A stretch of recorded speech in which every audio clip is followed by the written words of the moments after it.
As the evening wore on, they found themselves sitting at a table away from the crowd, lost in each other's company. Aaron told her about his life, his career as an architect, his recent travels, and how he had never stopped wondering about her. "What about you?" he asked, his gaze searching hers. "How's life been treating you?" Elsie hesitated. She wanted to tell him the truth, that her marriage was suffocating her, that she felt trapped and broken. But instead, she said, "Oh, the usual. Marriage and motherhood keep me busy." Aaron studied her for a moment, as if sensing the unspoken words. "You don't seem happy, Elsie," he said softly. "Is everything okay?" His question caught her off guard, and for a moment, her carefully constructed mask slipped. Tears welled up in her eyes, and she quickly looked away. "It's just been a lot," she admitted, her voice barely above a whisper. Aaron reached out and placed his hand over hers. "If you ever need someone to talk to, I'm here," he said gently. After the wedding, Elsie couldn't stop thinking about Aaron. His warmth, his kindness, the way he looked at her like she was the only person in the room. It was everything she had been missing.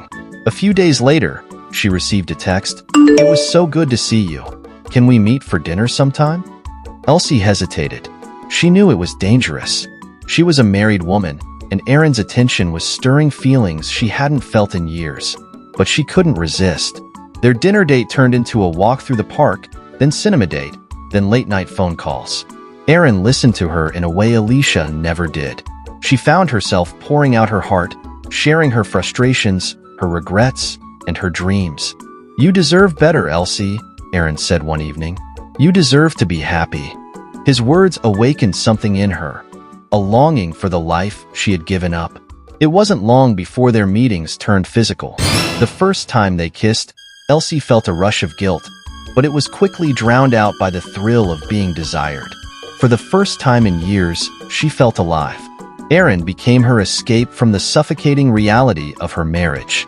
But their affair wasn't without risks. Alicia, though often disinterested in her life, had a sharp eye for details. Elsie found herself covering her tracks, deleting messages, lying about her whereabouts, and avoiding suspicion at all costs.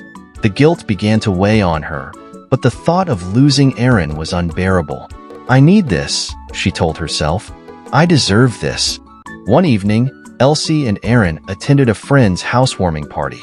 They were careful to keep their interactions discreet, but as the night wore on, Elsie felt uneasy. She kept glancing over her shoulder, convinced she was being watched. Her fears were confirmed when she spotted Alicia standing at the edge of the room, his face a mask of cold fury. Elsie's heart dropped. How long had he been there? Had he followed her? Their eyes locked, and for a moment, the world seemed to stop. Without a word, Alicia turned and walked out the door. Elsie felt her chest tighten with panic. She knew the storm was coming, and it would be unlike anything she had faced before. That night, Alicia confronted her at home. His voice was low and venomous as he demanded to know the truth. "How long has this been going on, Elsie? How long have you been making a fool of me?" Elsie tried to deny it, but the evidence was stacked against her. Texts, photos, and a witness who had seen her and Aaron together.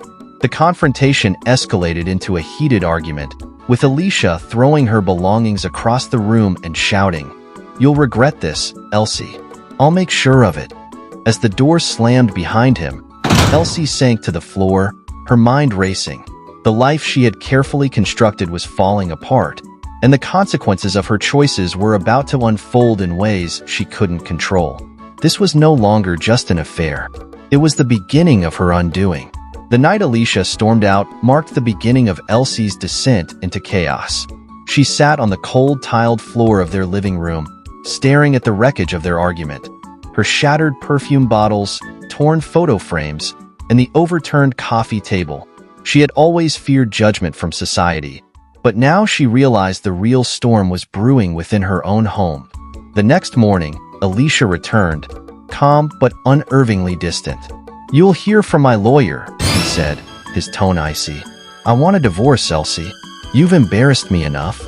Elsie's heart dropped. She had expected anger, even violence, but the cold finality in his voice terrified her. Divorce wasn't just a personal failure. It was public disgrace. She imagined the whispers at church, the gossip at family gatherings, the smug looks from those who had envied her. "Alicia, please, let's talk about this," she begged. But he wasn't interested. Over the next few weeks, Alicia made her life a living hell. He froze their joint accounts, leaving her scrambling for money to care for Franca.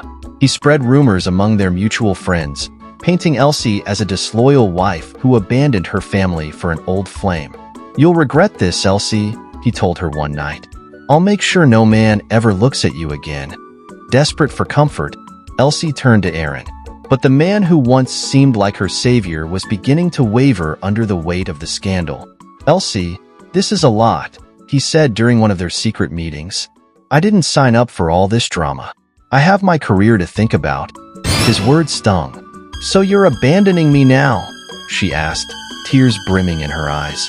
Aaron sighed, avoiding her gaze. "I didn't mean for things to get this messy. Maybe we need some space to figure things out." Elsie felt the walls closing in. The one person who had made her feel alive again was slipping away, leaving her to face the fallout alone. The news of Elsie's affair spread like wildfire. Women who once envied her life now relished in her downfall. "I always knew she wasn't as perfect as she seemed. See what happens when you're too picky about men? She finally marries and still cheats. Her poor daughter. What kind of example is she setting?" Elsie tried to drown out the noise, but it followed her everywhere. At the supermarket, at church, even in her workplace. Colleagues whispered behind her back, and her boss subtly hinted that the company didn't want its reputation tarnished by her personal issues. Her once flawless image was shattered, and the shame was unbearable. The final blow came during a custody hearing. Alicia had filed for full custody of their daughter, claiming Elsie was an unfit mother. He brought witnesses to testify against her, neighbors who claimed she was neglectful, friends who hinted at her wild lifestyle, and even evidence of her affair with Aaron. As Elsie sat in the courtroom, listening to her character being torn apart, she felt her strength crumble. She had fought so hard to prove she could have it all: a career, love, respect. But now, it seemed she was losing everything.